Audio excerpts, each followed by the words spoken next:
lalakad na naman tayo. Papunta tayo dun sa may island. Punta tayo sa Enoshima.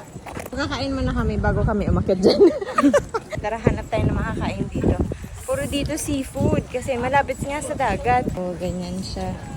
Ito na kami sa taas. Oh. So, nakapag-order na kami. Ang in-order ko, katsu pa rin. Ito tayo sa dagat pero in-order ko baboy pa rin. Tingnan yung food ni Roan, pay to sit. Ito naman yung pagkain ko, katsu.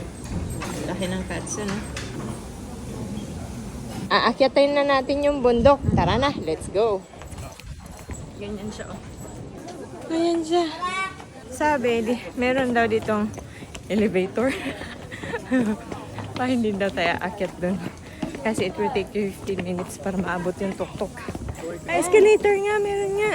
Ay, yung escalator dun. These are the 6 already back. O, diba ang kulit?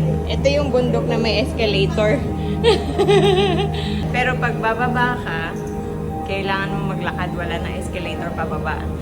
Wow! Bundok na may escalator. Ay, ang kulit! Ito na yung makikita mo dito sa taas. Ay, ito yung dragon na kinukwento niya kanina. Oo.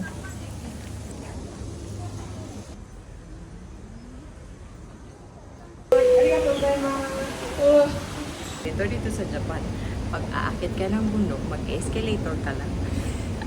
Ang nice ng view. Ito yung makikita mo dito sa ibaba ng bundok. View ko. Oh. Ito na yung Enoshima Tower.